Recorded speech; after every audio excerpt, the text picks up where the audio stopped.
أنا بنية من أهل الكوت. كنت أدرس ببغداد أقسام داخلية وبجامعة أهلية. مصاريفي بدت تكثر، صارت هواية علي، وكانت عندها سيارة ناصية كورية وبيتهم بالكرادة.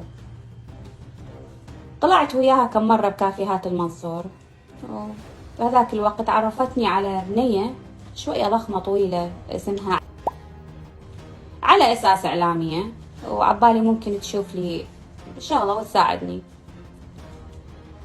طبعا عسل قامت تلتقي بينا وبدت تاخذنا طبات طلعات صارت بيناتنا، وشوي شوية عودتنا على الشرب، والشرب طبعا جر كريستال. وراها بفترة عرفتني على ضابط، وطلع الأخ يدور بس فراش. النوم قامت تاخذني وياها المكانات، تعرفني على أشخاص وتتركني يمهم بحجة شوية وترجع لي. أني هم الله طيح حظي، استسهلت السالفة وصارت بعد بيدي فلوس، استمريت وياها. قامت عسى يوم تاخذني يم ناس وقعدات، اللي منهم ضباط ما أعرف بالداخلية لو بالأمن، مرات موظفين بالمحاكم، وطبعا عندها شلة محامين كلهم نغوط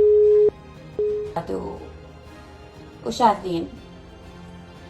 النوب طلعت عندها مجموعة بنات هي ودينا وكم وحدة ثانية وياهم، يشتغلن يوقعن ضباط وشخصيات بالدولة.